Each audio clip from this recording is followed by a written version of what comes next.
Hi, this is Zach from Punk Guitar Lessons. This video is for any new electric guitar players who want to learn about the different amp families. These days, with software and emulators and pedals and practice amps, you can really play any kind of the amps of the past.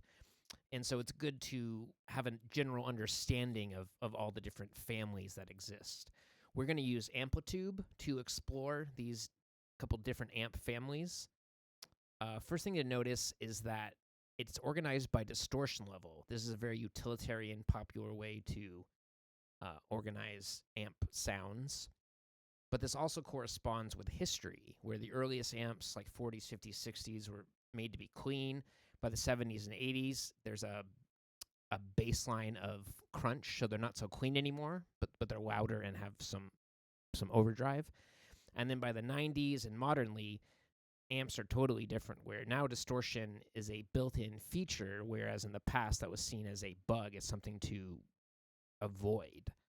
So keep that in mind as you're picking amps, that the older the amp is, the less gain it's going to have naturally on tap. You can turn it up, you can put distortion pedals in front of it, but it's going to sound different than an amp from the modern day that was built to sound distorted. So we'll start in the past with old Fender amps. These are from a time when they're trying to get volume on stage for like pedal steel guitars and the very first electric guitars like Telecasters.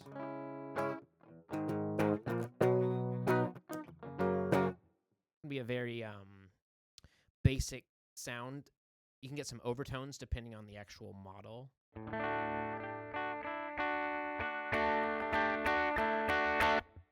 Pretty good for rhythm tracks.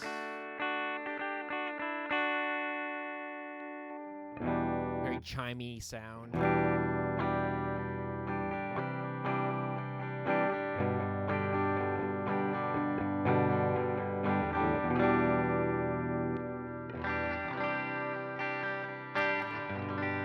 So anytime you have a chimey, bright, clear sound, reach for an old Fender amp. You can't really get distortion out of these necessarily. You can drive them hard by like turning them up all the way. But it's going to sound different than a modern amp where the distortion has like a baseline level versus turning a clean amp distorted.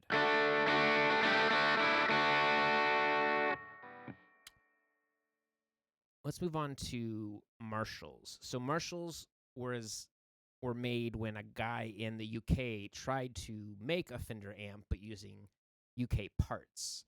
So it's very similar to like a Fender Bassman, but with a little more girth and a little more distortion naturally.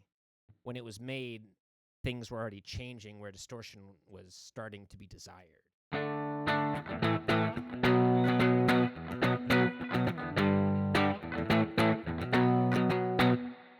Depending on the Marshall, different eras, you have more distortion or less. A modern Marshall will give you just as much distortion as any other high gain amp, though.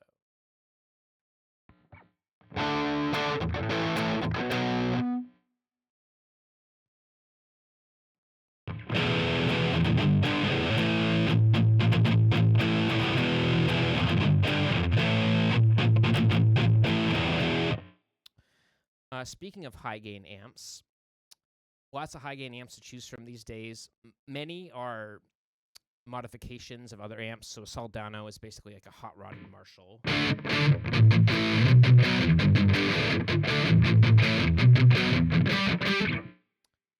Very popular in like pop punk. Mesa Boogie triple rectifier, super popular.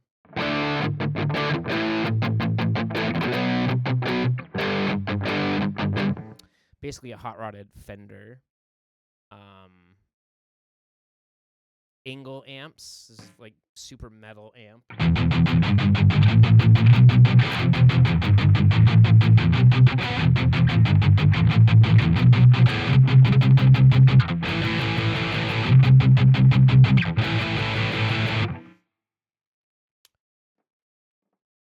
So yeah, all the high gain amps are going to have kind of a similar thing going on, just with different middle frequency sounds.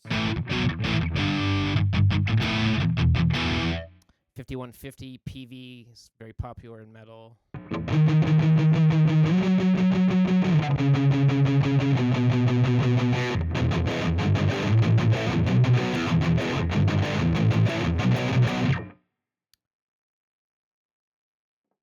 Let's go back in time. Reverse sounds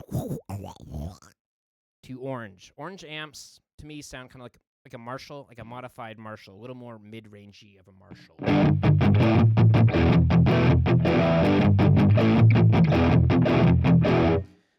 For many years, my gigging amp was a Tiny Terror.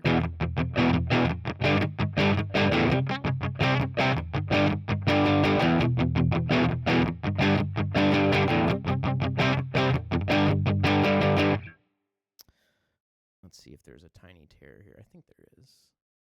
Pretty sure. I see a Dual Terror.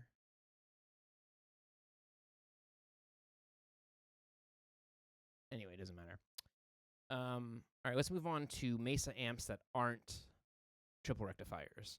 So before Mesa came out with the Mesa Boogie triple rectifier, the Mesa triple rectifier, Mesa Boogie had a whole line of amps called these Mark amps. Mark 1, Mark 2, Mark 3, Mark 4. These are very popular in metal and like pop punk, skate punk from the 90s. It's very similar to a triple rectifier, but almost like a little like triple rectifier in a tuxedo.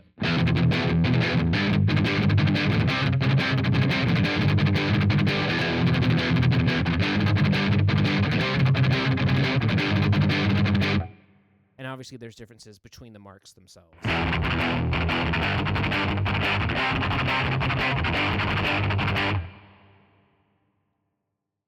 Let's see what else. Move on to like crunch amps in general. So crunch really exists between clean amps and like modernly distorted amps. Vox, great example. So Vox are also from England, also from the 60s. Definitely live between a Fender and a Marshall. They're Queen. Brian May from Queen used a Vox.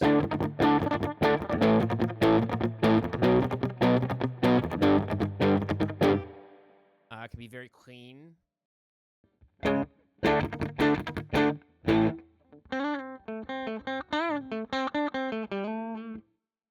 Good for leads, imagine like a Queen solo, of course.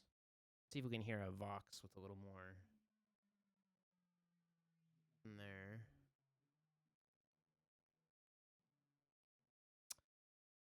Z-Rec. So this brings us to like modern boutique amps. So these are amps that are made by hand, small companies. They're usually emulating like an old amp. So it'll be like they're obsessed with like a Fender amp and they just try and make that amp and make it even better. Very popular in like country and genres when you need a lot of volume without any distortion.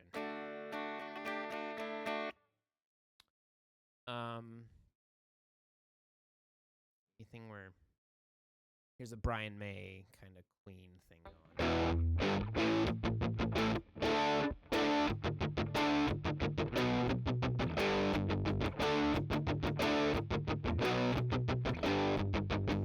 A good mix of distortion, but still very clear, like string noise, note separate. You can hear like every string, every note. So that's just kind of a baseline of the different groupings. Obviously, there's hundreds of models in here. But if you start to think of things like high gain, crunch, and clean, that can kind of help you to narrow things down. And then from there, learn, go to Wikipedia, look up what your favorite bands used. But there's a million resources these days to really get familiar with all the different amp sounds. And so when you're recording or playing, you can go like, oh, I think I want a Peavey 5150 for this. Or maybe you're just like, oh, I need something high gain. Let me choose. Oh, a 5150? Oh, that doesn't sound as good as a triple rectifier. So yeah, experiment. One more thing I'll show you that I'll point out when you're hearing electric guitar on a recorded album, you're usually never hearing like one single guitar, one single amp. they're usually multi-tracking, where they record multiple takes with different amps, different guitars, and stack them for like a really fat sound. And that's a great way to do it. But you can also get a similar effect live by choosing. Let's move this cam out of the way. By choosing like either the dual or triple signal path in Amplitube, which I believe the triple will, pan your guitars out so that this is all in the left speaker, this is in the center, and this is in the right. And then if you pick really different amps, the dual rectifier, box, let's do something like very Fender. You can kind of approximate that multi-track sound by doing this. So if you're playing live or playing on a live stream, you can get that multi-track sound with just one guitar part by stacking amps like this.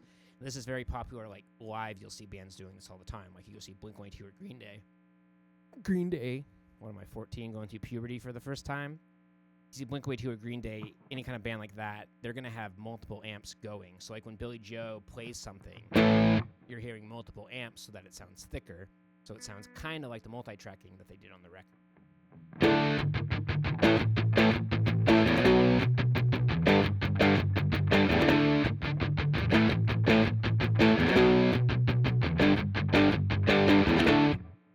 So that about wrap it up. I hope this was informative for any newer players. If you have any questions, go ahead and ask me in the comments. Glad to share information and knowledge, and good luck.